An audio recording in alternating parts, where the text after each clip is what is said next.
portes fermées pour le deuxième jour consécutif. Au lycée Sévigné de Tourcoing, les cours ont été à nouveau suspendus aujourd'hui. De l'autre côté de la rue, des amis de l'élève suspecté d'avoir agressé sa professeure sont rassemblés. Et ils entendent bien défendre leurs camarades. Je comprends pas pourquoi ils ont marqué agression envers un enseignant alors que c'était clairement une altercation. Parce qu'il y a eu des coups des deux côtés. Mais qui a mis le premier coup? La prof. Elle l'a dit, elle s'était pas cachée. La prof. Lundi en fin d'après-midi, une enseignante demande à une élève de 18 ans de retirer le voile qu'elle venait de mettre avant de quitter le lycée. L'élève l'aurait giflé, la professeure aurait répliqué avant de recevoir plusieurs coups. Ce matin, les enseignants réunis en cellule de crise ont publié un communiqué. De nombreuses dégradations successives de nos conditions de travail nous empêchent de prévenir ces difficultés comme nous l'avions toujours fait avant qu'elles ne se transforment en violence.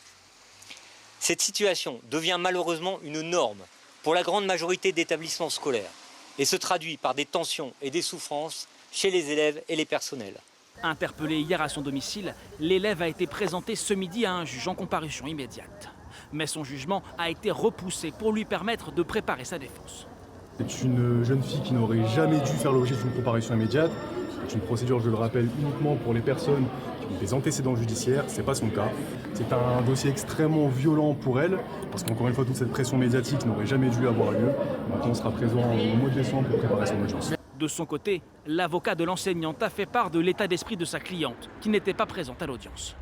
Si elle n'est pas présente aujourd'hui, c'est parce qu'elle est encore sous le choc, parce qu'elle ne fait que son devoir et que manifestement, depuis un certain temps, les professeurs, les enseignants, le corps enseignant et bien d'autres corps professionnels sont toujours victimes de violences dès lors qu'on s'oppose, alors qu'on veut faire respecter une règle de droit.